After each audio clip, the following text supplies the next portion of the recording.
Welcome, Sojourners. You have found yourself a cozy place here at Sojourners Wake. I'm Jonathan, and this is our production of The Bookish and the Brave. It has been a while since we explored the world of the Bookends. They are leaving Baldtop Library to go deep into the eastern mountains to go find the mysterious Shadow Monastery. Once there, they are issued an order to acquire the Black Lotus, a legendary flower that is said to raise even the dead. What will they find along the way? You can certainly guess it will not be without incident. And so for now, our story continues. The moon hung bright in the sky. In 6 more days, the full moon's light would bathe the countryside with a blood-red color. At Baldtop Library, blades were sharpened, a druid starstone polished bright, inventive enchantments reviewed, and orations recited. For the Bookends prepare to leave Baldtop Library and travel to the Regency Pass in the Western Mountains. Their mission is to search for the Shadow Monastery. Once they arrive, to find the Black Lotus flower. Baldtop's organization desires this one-of-a-kind bloom. Legend says it brings back the dead from the halls of heaven, or even the pits of hell. And certainly, there was one other who sought the Black Lotus, even Lord Basile. It was certain that its location was no secret to him, and certainly he would move to acquire such a powerful tool in his revolution. So on the morning of Cedar the 21st, the Bookends prepared to leave the library and travel eastward into the wilds. 5 days of travel lie between them and the mountain pass. And so for now, our story continues. As you all walk together on the fields leaving Bochen, with the corkscrew highway beneath your feet, each of you receive a positive sense. Vaughn, as you walk along the corkscrew highway, what is this sense? So Vaughn is happy to be out in the open again, and for the first time with Aramonte in tow. So he's still living on the high of having her with him, and so the sense is family and positivity and hope, and so that's what he's experiencing right now. He's chatting with the guys. He's chatting with Aramonte. Father, look! Aramonte grabs a bloom of flowers and picks them up and says, "It's little me's!" That's so funny. Does look like you a little bit, but you're way more beautiful. Uncle Hawkins! I picked a flower for you!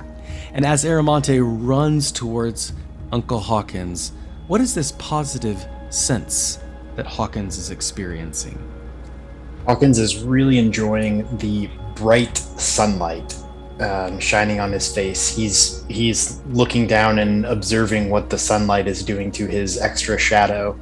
How it's both of his shadows are very clearly defined in the bright sunlight, but he is enjoying the warm feeling that contrasts with the feeling of that extra shadow.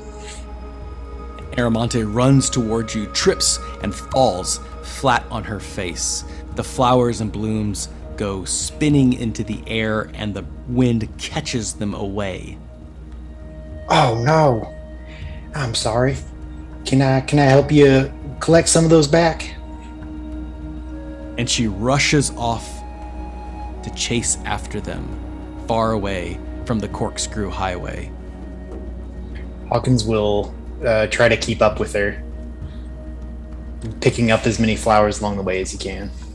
Hawkins and Aramonte deviate from the path Sterling, as the corkscrew highway is beneath your feet, what is this positive sense you are experiencing? Sterling's enjoying the feeling of being kind of out on the road again. His beard is starting to come back in, so his face is really, really itchy. And so he's taking some of his herbs and making oils to just kind of rub into his face, and that just keeps wafting up. And one time he accidentally gets peppermint and puts it right underneath his nose, and his eyes start to water as that peppermint is strong. But then as he looks over, as his eyes watering and sees Aramente and Hawkins running through the field, he just starts laughing to himself and feels like this is a good start. Asyndeton, as you are taking up the rear, the corkscrew highway beneath your feet, suddenly the scent of peppermint fills your nostrils as you nearly bump into Sterling. You also are experiencing a positive scent. Yeah, and because I'm helping Hawkins pick up the spilled blooms, some of them are honeysuckle, and those are my favorite. And so I pick those up and I hold them close to try and push away the smell of peppermint. I don't mind peppermint, but the honeysuckle and that sweet, drowsy nectar smell remind me of happier times, as well as the cool breeze playing across my back. There's a cool scent in the air that I'm trying to hold on to, knowing that we are descending from the place that I've called home for several years. That has been a place of safety, but now I'm starting to let that go and get ready to enter the world of uncertainty again. As you camp out for the first evening, I would like each of you to roll a survival check, high number winner. Sterling, with a 25, you prepare the camp for this evening. Keeping in mind you are in the wildlands, though not too far from the corkscrew highway just yet. How do you proceed at setting up the camp? So Sterling starts by finding something that's quite open, that it's quite able to be able to see in all directions. He's taking sticks and laying it around the campsite in kind of a circle as kind of a perimeter to stop anything that might crawl into there. He's positioning himself so that he can see the road, and he's covering it up with his pulling branches closer and tying them together with his thorn whip to create a little bit of shade as well. And he just wants to make sure that he's got a spot where he can see the stars when the night starts to settle. And as you lay your back along the grass, you stare up at the stars. Vaughn, you are the only one awake. You hear Sterling stir, and you realize the two of you have a moment together under this starlit sky. Sterling, are you awake? Yeah, barely, mate, but I'm enjoying this night. It's good to be in the air again, out in the open. How about you? What you doing awake? Well, I was just seeing what was happening around here. I was actually enjoying the stars, believe it or not. And I was watching Aramonte sleep. Wow. Yeah, if you ever want to learn about the stars, I'll tell you all about them. You can see that one over there. Oh, wait, you didn't want to know, but I can tell you if you want to know, but you know, yeah. Well, maybe there will be a good day for you to tell me some. Oh, okay, so not today. All right, that's okay. But yeah, I mean, what do you think's going to be at this monastery, man? You've been to monasteries, right? Well, there are very different monasteries, but I imagine this one is going to be kind of quiet. I can't imagine that the lotus is in the monastery. Maybe it's around the monastery, but I guess we'll find out when we get there. I'm sure hoping that it's a peaceful place and not there aren't too many people that are there for the same thing that we're going for, and hopefully we can have a nice journey out and a nice journey back. Yeah, it'd be good to be back. Yeah, I think quiet monastery would be good. In and out, no problems. The second day of travel, you deviate from the corkscrew highway. As you're walking along, Hawkins, you see something in the distance. A bird perched on a small fir tree. It's unlike anything you've ever seen before. Its long, colorful plumes stick out behind it. Its sharp claws hang on tightly in the branches, and its long, slender blue neck explodes into a plume of flowery feathers that act like a comb standing up on its head. How do you proceed? Hawkins is going to study it for a moment. He may even stop in the middle of the path and pull out a notebook and make a quick sketch of it. He's feeling inspired to make something that looks like this magnificent creature. As you sit down and camp for that time, the three of you are gathered around while Hawkins is sitting on a stone. Begin to sketch out this creature silhouette. Long, slender neck, brightly colored feathers sticking out behind it. As it stands in the tree, it echoes this shrill, piercing cry that commands your attention, almost sounding like an alarm going off. And then it ceases, shakes its feathers, and stands vigil in the tree. Asyndeton. Looking over his shoulder at the notebook and then up at the tree, Asyndeton racks his brain to see if anything springs to mind. I'd like to do a nature check if possible. 11. From this distance, it appears like a natural bird. I would like to use speak with animals. I assume from what you just said that it's not going to work, but we'll see. Basically, as I cast this, I make some subtle gestures with my hands, and then the birds and other little critters of nature around me at the moment, I begin to hear them speaking in little private stories to themselves. But I'm really not paying attention to them. I'm focusing on the bird as I try and hesitatingly say, hello? Asyndeton speaks up and begins calling out to this bird. Chirp, chirp, chirp, chirp. Two chipmunks begin arguing back and forth. Yo, they're my nuts! My nuts! No, you can't have any more nuts. They're mine. Get back over here.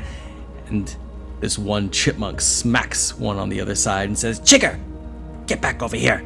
I told you they're my nuts. Asyndeton, this conversation, argument is rattling around in your mind. Hawkins, meanwhile, you hear Asyndeton calling out to the wind. Hello? How do you proceed? Hawkins is gonna try to record the sounds that he's hearing with letters on the page. It's not gonna do it justice, but he's really doesn't know what he's gonna make. Maybe another toy like the lion, like the little lion he has, inspired by this creature. So he's trying to absorb all the details that he can, and he's going to watch carefully as the Asyndeton interacts with it to see how it acts. Go ahead and make your nature check, Hawkins. 6. It is very difficult to write down this sound. You put your pen, your paper down for a minute, and you watch Asyndeton speak to this creature. And Asyndeton, in your mind, you hear a powerful voice, deep baritone. Are you friend, or are you foe? Creature looks at you with beady black eyes. I can only speak for myself, but I consider myself a friend at the moment. This bird expands his wings, slowly jumps down to the ground, catching itself mid-flight, stomps with two powerful talons. And suddenly, its feathers fan out behind its rump into this large display of brightly colors with large eyes in the middle of its feathers. You're Mesmerizing. beautiful. Flattery wins you for the day, my friend, for beautiful is my name. And what are you called? My name is Asyndeton. And I shall call you Flattery. In this case, flattery will get you somewhere.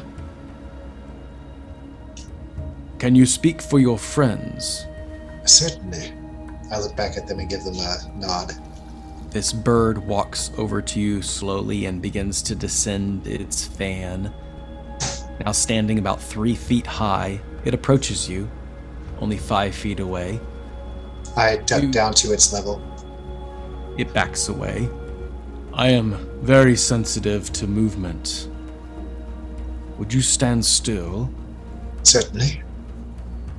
What are you doing in these wild lands? For I am a sentry, as well as beautiful.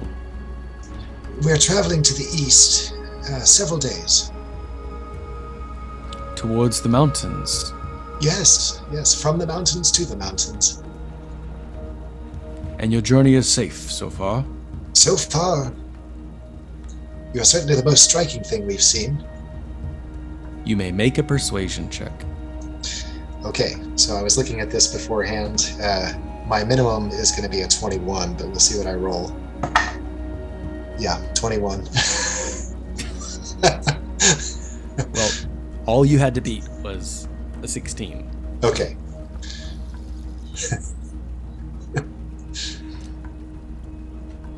The peacock looks towards you and then towards Hawkins and cranes its neck towards Vaughn and Sterling and says, "Another one passed just this way, though they both had a foul appearance about them. Although you have flattery on your tongue, I can the truth." You said them. How many? 2? 3? More? There was one and one. I see. What was it about them that made them not appear friendly? They threw stones at me. Oh. He shakes his head sadly. Do you know what direction they were headed? The same as us? East, as you said, towards the mountains. Was there anything else about them that made them memorable? One was an elf. The other a man, such as yourself, but dark and foreboding. He would not show me his face, as you have displayed the beauty of yours to me, as a sign of good gesture. Well, I apologize for their actions. I am glad that you have given us the benefit of the doubt. Is there anything we can do to help you, or do you have all you need? I have everything I need, for this is my domain, and I am the warden of this area.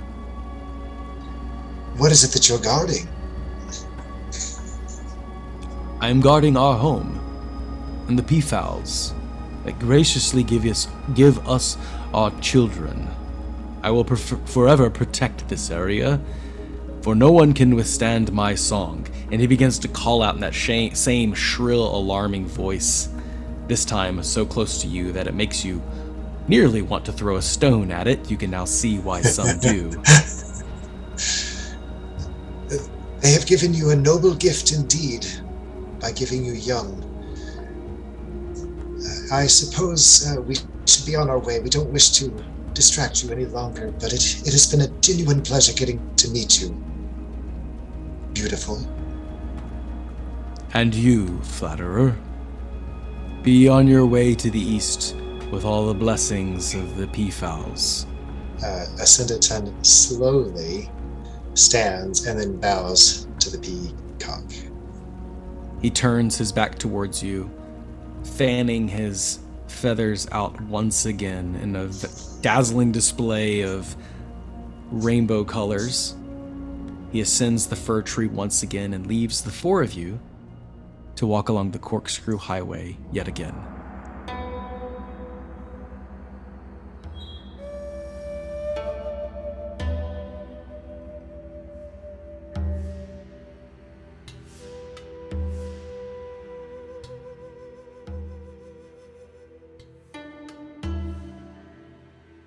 I would love to know from you, Jonathan, how that all sounded to to the other three.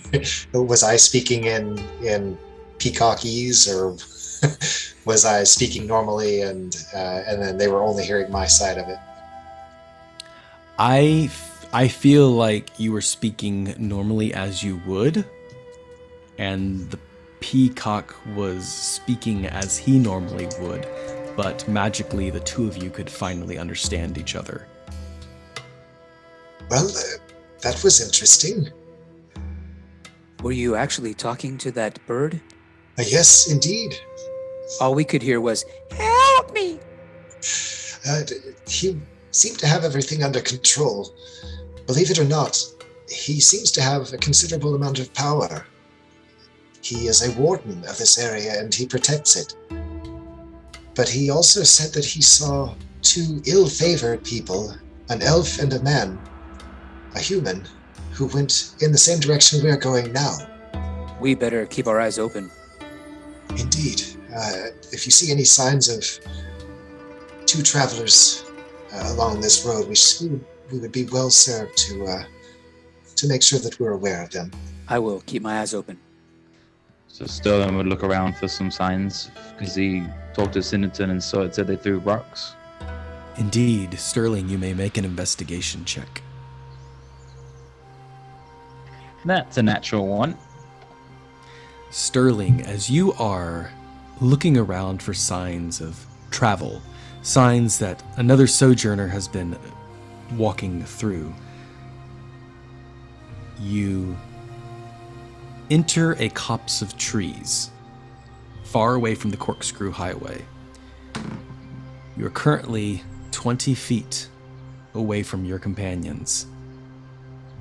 As you move into this copse of trees, you hear the voice of one sobbing, a woman crying. You alone can hear this. How do you proceed? Sterling, being generally a bit nosy, he would try and be sneaky and move up to see. You may make a stealth check. You are going for a 13 or higher. Yeah, that would be a 5. 5. A stick snaps beneath your feet. The sobbing stops. Who's there? I mean, you no harm. I'm just a traveler. I'm on my way this way, looking. Hello? My name's Sterling. What's yours? A traveler? So far away? Yeah, we're coming from Boltop. We're just on our way. Sorry that I startled you. You sounded sad, like you're crying. Is everything okay? Everything's fine. It's quite all right. Well, I mean, yeah, I sometimes cry when everything's all right too. Yeah, it just didn't sound like it. But hey, I'll take your word for it. I have some friends back here if you want to come meet them. No, that's all right. I'll be fine. Oh, okay. Well, I guess I'll be on my way then. But hey, actually, that's a good question. I was looking for two travelers, an elf and a man. Have you seen anyone come this way? Roll me a d6. On a 1 or 2, there's a success. It's 6. I'm sorry, I haven't seen anyone. Can you go now? Well, now you've seen me. Oh, Yeah, I can leave you alone. Yeah. I haven't actually seen you. And in truth, Sterling, you've been talking to a voice beyond the brush. Neither this feminine voice nor you can see each other. Okay. He'll take out some tissues from his pack, throw them into the clearing, and say, "Oh, okay. Well, have yourself a good day." You're very kind. Thank you. Hawkins, Sterling comes walking out of this cluster of trees after a very long search. Hawkins looks up from his drawing that he's just satisfied with, and Sterling, what you been up to? You know, I can't catch a break. I was trying to be sneaky. I heard somebody crying, and I asked them if they're all right, and they said they were okay. But There's a lady over there. She didn't really want anything to do with me. But I bet if her mom was here, she'd like me. But I seem to like moms better than I like other people. But hey, anyway, this is we've met a peacock and a crying lady. This road's a little bit weird. Yeah, let's make sure we keep Vaughn well away from those woods over there. Those female voices in the trees. Oh, what did you say about women in the trees?